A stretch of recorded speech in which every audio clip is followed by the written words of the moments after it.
आज की पहली वाणी भक्ति की 285। हरि हर, मन हर, तन हर, आचार व्यवहार हर। इस वाणी में गुरुदेव क्या कह रहे हैं? हरि ईश्वर से कह रहे हैं कि हर, तू हटा, तू मिटा, मन हर, हमारे मन को तू हर ले, अपना बना ले, तन हर, आचार व्यवहार हर। एक भक्त को परेशानी हो रही है इस तन, मन, आचार और व्यवहार के कारण। ये मन जो है ये अपने हिसाब से उसको नचा रही है, और ये जो तन है, तन भी अपने हिसाब से वो भक्त को नचा रहा है। और आचार, आचार मतलब उसका आचरण, कॉन्डक्ट, वो भी उस भक्त को अपने हिसाब से नचा रहा है। और सबसे ज्यादा व्यवहार, ये व्यवहार के कारण ये भक्त अपने खुद के स्वरूप में है ही नहीं। व्यवहार के कारण उसको बहुत अपने स्वभाव में, अपने स्व में वो कितने परिवर्तन ले आया है, कितने चीजों से वो उस पर आवरण आ गया है, और उसके स्व पे मैल, निरर्थक भाव, कितनी बातें वो अपने ऊपर एक पड़त सी जमा लिया है। तब वो कहता है अपने इष्ट से, हरि से, भगवान से कि तू इस मन को हर, ये मन मुझे बहुत तकलीफ दे रही है, ये मन के चलते मैं इस तरह से नाच रहा हूं जिसमें न तो लय है और न ही संगीत है, सिर्फ बेचैनी और शोर है, स्वर नहीं है। ऐसे ये मन उस भक्त को नचा रहा है, इसीलिए वो चाहता है कि इससे वो मुक्त हो। ऐसे ही ये तन, तन कहता रहता है अभी ये करो, अभी ये करो। तन की मांग की पूर्ति करते करते वो भक्त थक गया है कि तन अभी ये मांग रहा है, अभी ये मांग रहा है, अभी ये चाहता है। इसीलिए वो कहता है हरि से कि तू हर ले, तू इसको अपना बना ले, मिटा दे। मिटा देने से या उसका भाव मिट जाने से वो ईश्वर के भाव में आ जाता है। आचार और व्यवहार, ये तो अनुभव है हम सबके कि ये आचार और व्यवहार के कारण वो भक्त कितनी कठिनाइयों से गुजरता है। भक्ति की राह पे चलकर भी वो आनंद नहीं पाता है। तब वो हरि से कहता है कि इसको भी हर ले। ये सालों से, सदियों से, जन्मों से जो हमने संस्कार पाए हैं, उसके चलते हम बहुत दुख और तकलीफ हम झेल रहे हैं। इससे वो मुक्त होना चाहता है और उसके लिए वो हरि को पुकारता है। जब कोई बच्चा बेल जो फल है उसको, उसका वो खाना चाहता है तो वो उसको बहुत कड़वा लगता है, लेकिन फिर वो मां उसी बेल को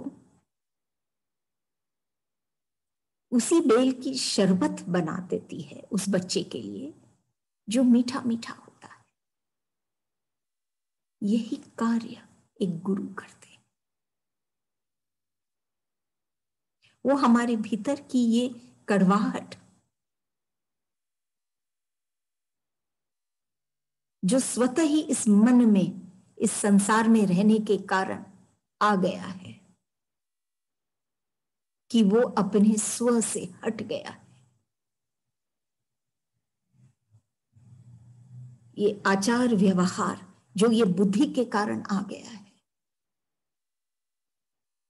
जिससे वो उड़ान नहीं भर पा रहा, वो गुरु उस कड़वाहट को ऐसे मीठा कर देता है, हर लेता है उसकी कड़वाहट, हटा देता है उसके भीतर की सब पीड़ा, तन मन और आचार व्यवहार की पीड़ा हटा देता है उस भक्त के भीतर की पीड़ा, कि वो आनंद में रहे।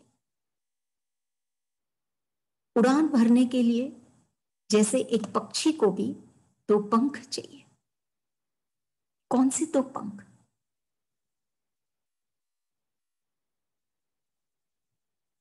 मन और बुद्धि।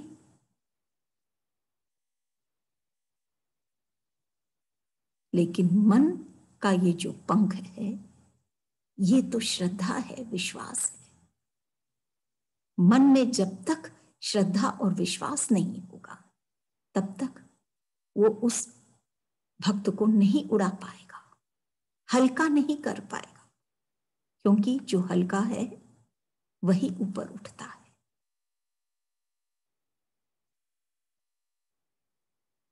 और दूसरा पंख बुद्धि का, वो जब तक उसके भीतर में वो ज्ञान नहीं होगा, सही ज्ञान, तब तक वो इस आचार व्यवहार से उठेगा नहीं, तब तक वो भक्ति में उड़ान नहीं भर पाएगा। इसीलिए वो हरि से प्रार्थना कर रहा है वो भक्त कि मेरे तन मन और मेरा ये जो व्यवहार है, आचार है, आचरण है, इस सब को तू हर ले, मिटा दे, कि मैं सही मन में जीऊं, जिसमें श्रद्धा प्रेम विश्वास हो, और इस तन को भी मैं ऐसे सजाऊं क्योंकि इसमें हमारे ईश्वर बसते हैं। सिर्फ इतना ही हम जाने कि ईश्वर है इस तन में, तो तन की देखरेख भी बहुत जरूरी है। लेकिन कभी कभी ये तन हमको नचाने लग जाती है,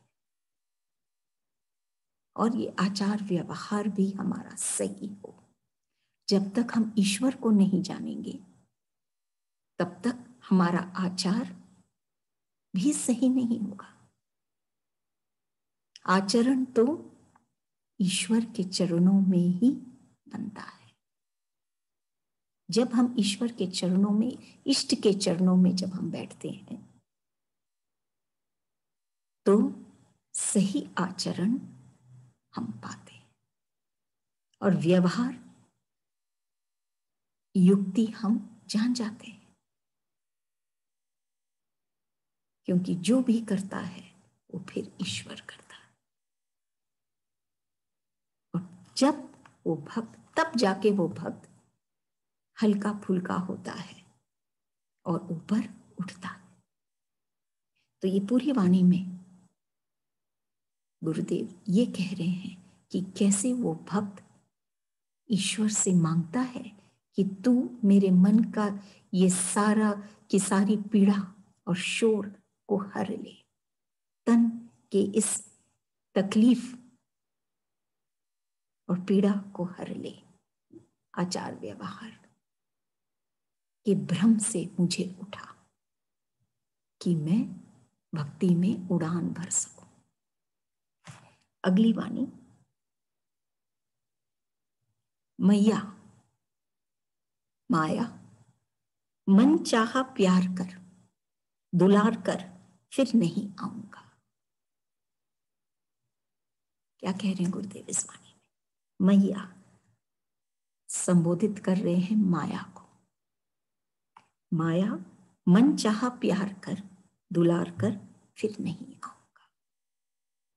वो भक्त जानता है कि ये जो माया है ये उसके ईश्वर की ही कृति है, ईश्वर के द्वारा ही रचाई गई है। इसीलिए उसको मैया मां मां का स्थान दिया गया है। लेकिन वो जानता है कि अगर वो इस माया में ही रमेगा तो वो कहीं ईश्वर से दूर ना हो जाए। ये ईश्वर की कृति है, अभिव्यक्ति है, मैनिफेस्टेशन है ईश्वर की। लेकिन इसमें रमने से हम कभी कभी अगर ईश्वर को भूल जाते हैं और सिर्फ माया में रमते हैं तो हम बहुत तकलीफ पाते हैं। तभी वो कहता है कि मन चाहा प्यार कर। माया से भी उसको तकलीफ नहीं है क्योंकि उसमें भी तो ईश्वर है। तभी वो कहता है कि मन चाहा प्यार कर, माया को बोलता है कि तू मन चाहा मुझसे प्यार कर, दुलार कर। लेकिन इसीलिए तू अभी कर ले, माया को बोलता है, क्योंकि वो है इस संसार में, जी रहा है माया के बीच में। लेकिन मैं फिर नहीं आऊंगा। लेकिन मेरा ये बसेरा नहीं, मुझे वापस अपने ईश्वर के पास ही जाना है। अभी मैं हूं माया के बीच में, इसीलिए माया को बोलता है कि तू मुझे प्यार कर, दुलार कर। क्योंकि माया भी ईश्वर का ही बनाया हुआ है। ईश्वर के कोई चीज में कोई चीज गलत नहीं।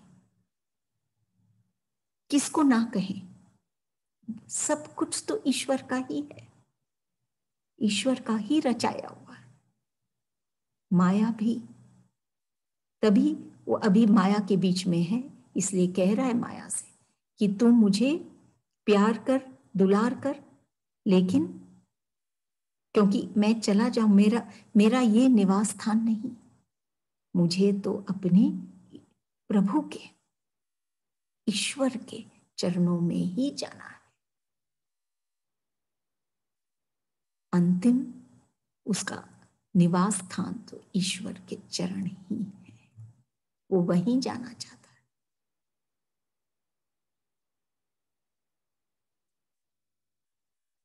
ये एक भक्त की बहुत ऊंची स्थिति है कि वो माया के बीच में रहकर सिर्फ माया में नहीं रमता। उसको पता है कि माया में रमने से क्या होता है। उसमें इतना आकर्षण है कि वो हमको बेचैन कर देता है। लेकिन जब वो शांताकारम के चरणों में जाता है तो वो शांति पाता है। तभी वो बोलता है फिर नहीं आऊंगा, मैं लौट के नहीं आऊंगा, क्योंकि मुझे तो ईश्वर के चरणों में ही रहना है। फिर से मैं इस माया में नहीं आऊंगा।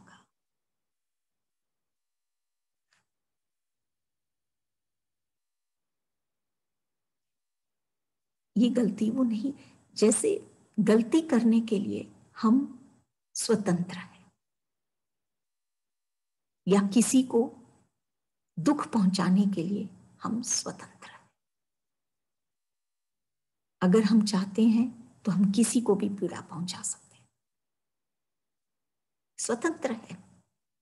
लेकिन फिर उस कार्य को करने के बाद जो सजा मिलेगी उसमें हम परतंत्र हैं, हम बंधे हुए हैं, वो हमारे हाथ में नहीं, हम बंधे हुए हैं। इसलिए हम किसी को पीड़ा तो पहुंचा देते हैं,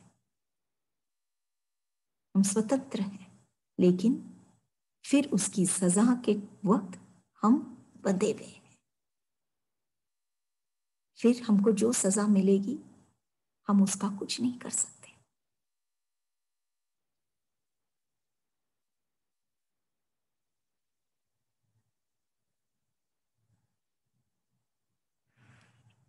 ये हृदय क्या है? ये हृदय कोमल की जगह पत्थर सा हो गया है।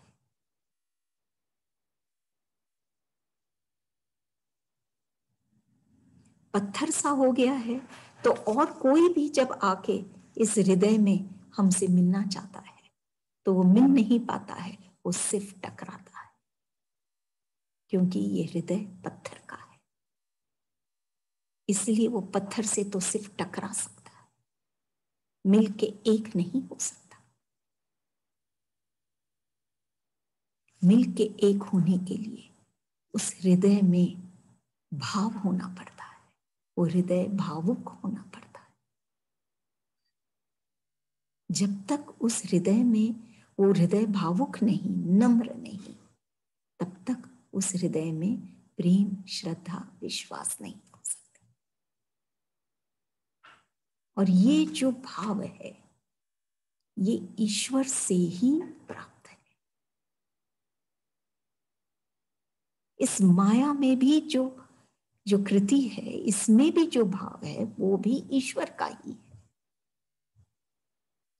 ये भक्त जानता है, तभी वो कहता है कि माया से नहीं जोड़कर अगर हम ईश्वर से जुड़ेंगे तो हम ये भाव को पाएंगे, जिससे ये हृदय पत्थर सा नहीं बल्कि भावुक होगा। भावुक होगा तो इस हृदय में ईश्वर बसेंगे। उदाहरण के रूप में आप देखिए, शिव जी कैलाश में वास करते थे, शीतलता थी वहां पर। विष्णु उस शेष नाग पर, वहां भी शीतलता। ईश्वर वहीं वास करते हैं जहां पर शीतलता है। उसी हृदय में वास करेंगे जो शीतल है। और यही शीतलता हमको हमारे हमारे हृदय में हमको लानी है। और माया में जब हम जुड़ते हैं, माया बहुत प्यार करती है, हमको अपनी तरफ खींचती भी है, उसमें बहुत आकर्षण भी है। लेकिन जितना हम माया में रमेंगे उतना हमारा हृदय पत्थर सा हो जाए, क्योंकि इस माया का जो भाव है उसके अंदर की जो शीतलता है, जो गूढ़ रहस्य है, वो तो ईश्वर ही है। ईश्वर से जुड़ने से हम वो शीतलता भी पाते हैं, वो भावुक हृदय भी पाते हैं। तब जाके उसमें ईश्वर बसते हैं। अगली वाणी,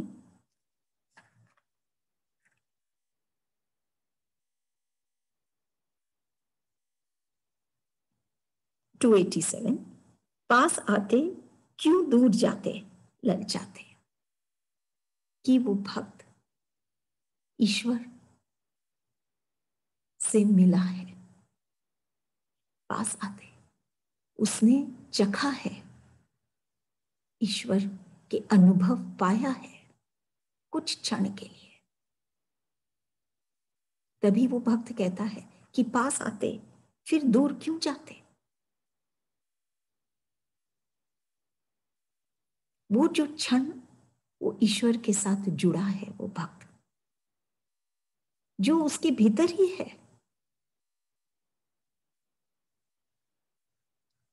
उसके भावुक हृदय में ही है वो ईश्वर। उससे जब वो जुड़ा है, उसका आनंद वो पाया है, उसका रस भी वो पाया है। इसीलिए अब वो कहता है कि अब तो दूर क्यों चला गया। अब वो ईश्वर आए तो थे उसके हृदय में, अब वो दूर चले गए। वो बोल रहा है भक्त, लेकिन सच में तो बात यह है कि ईश्वर न तो आते हैं न जाते हैं। वो भक्त जब महसूस किया, ईश्वर को अनुभव किया, स्पंदन पाया, तब उसको लगा कि ईश्वर मेरे समीप है। और फिर वो दूर हो गया। दूर हो गया, क्यों दूर जाते, ललचाते। दूर हो गया, अब वो ललचा रहा है भक्त को कि तुम मिल।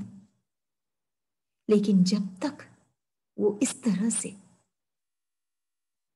तड़पेगा नहीं, जब तक वो इस तरह से ललचाएगा नहीं, वो ईश्वर को पाएगा भी नहीं। ईश्वर, जैसे गुरुदेव की एक वाणी है कि उसकी बेकली ही उस कली को खिलाती है, ऐसे ही वो भक्त का ये ललचाना ही उसे फिर से ईश्वर से मिलाती है। सबसे पहले भक्त को समझना चाहिए कि अगर उसको अपने जीवन को सुंदर बनाना है, अपने जीवन की कहानी को एक बहुत सुंदर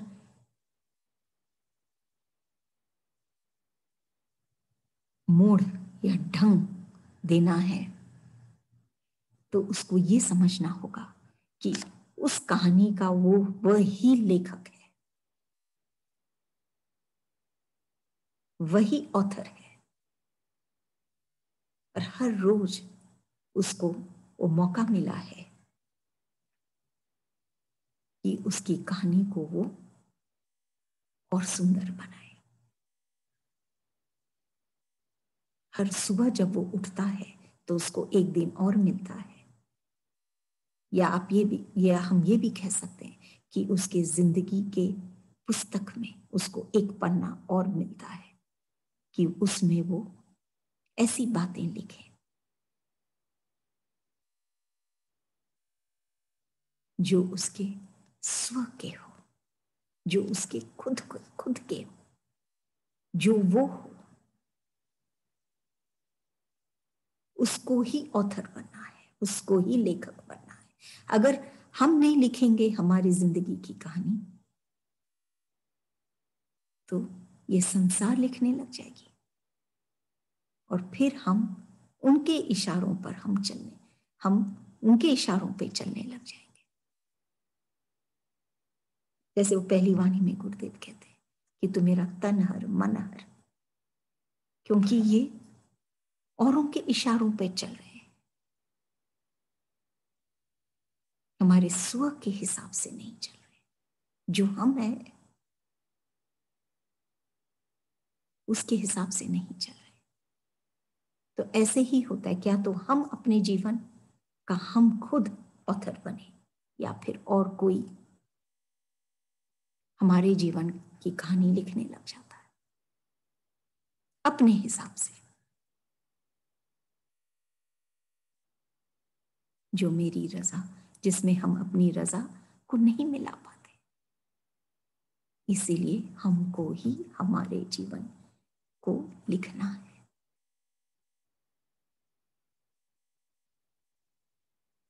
और सबसे पहले ये बात है कि हमसे ईश्वर दूर नहीं।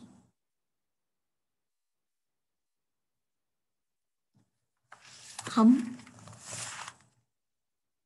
दूर इसलिए हो गए क्योंकि हमको भ्रम है ये कि क्यों दूर हुए। वो तो दूर हुए नहीं, हम दूर हो गए। क्यों? क्योंकि हम संसार में रमने लगे, इस माया में रमने लगे और हम ईश्वर से दूर हो गए।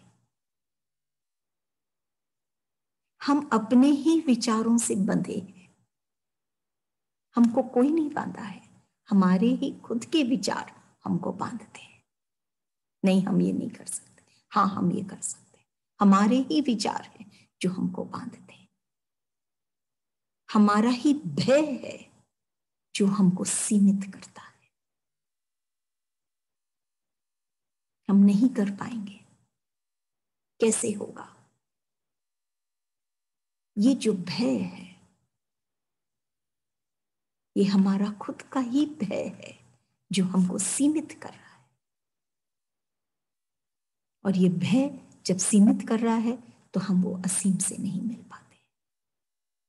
हमारे ही मान्यताएं, बिलीफ्स,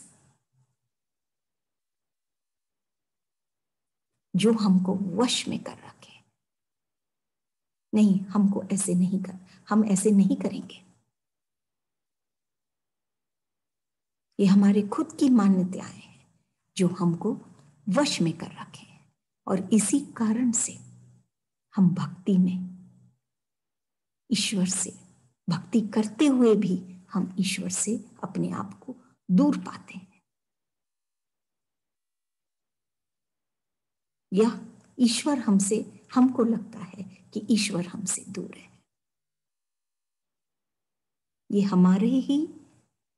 हमारा ही भय, हमारे ही मान्यताएं और हमारे ही विचार है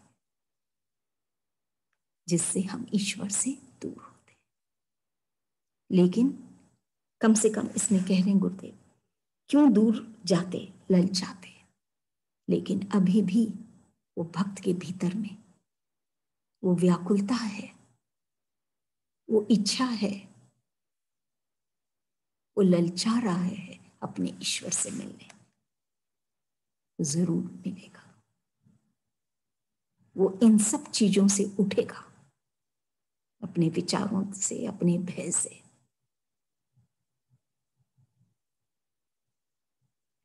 तब वो भक्ति में रमेगा और ईश्वर को दूर नहीं पाएगा। अगली वाणी, ना भी ना अभी हृदय पर तो दया हो। कि नाभि शरीर का एक अंग,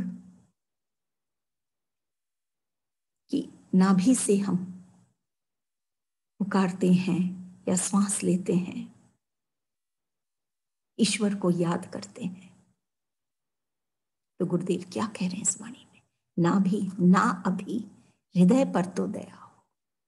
कि जब तक इस हृदय में हम ईश्वर को नहीं समाएंगे तब तक और कहीं से सिर्फ ये पैर चल के जा रहे हैं ईश्वर के मंदिर, या ये आंखें सिर्फ उनकी मूर्ति को देख रही है, या कान सिर्फ सुन रहा है ईश्वर के गीत, या ये नाभि से सिर्फ श्वासें उठ रही है, ये सब निरर्थक है जब तक हृदय पर वो नहीं छाता। जिस दिन हृदय में बैठ जाता है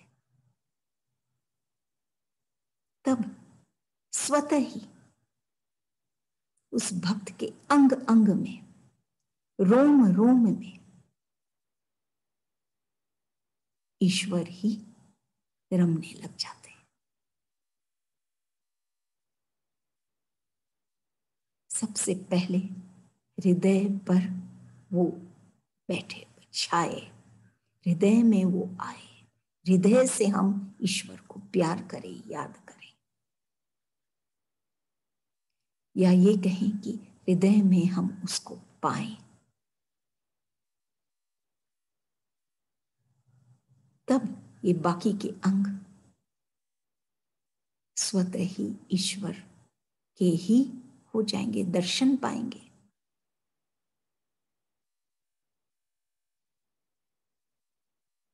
अगर कुछ सुने भी तो उसको सिर्फ कोरा सुनना नहीं, बल्कि ईश्वर की का ही धुन होगा।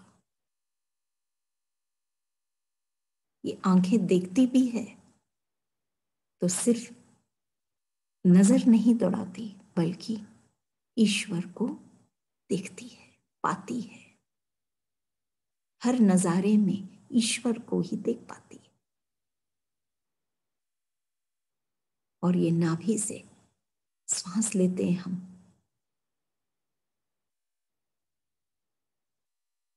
हर श्वास में ईश्वर का ही जिक्र है। लेकिन सबसे पहले वो हृदय पर आच्छादित हो ईश्वर, तब बात बनेगी।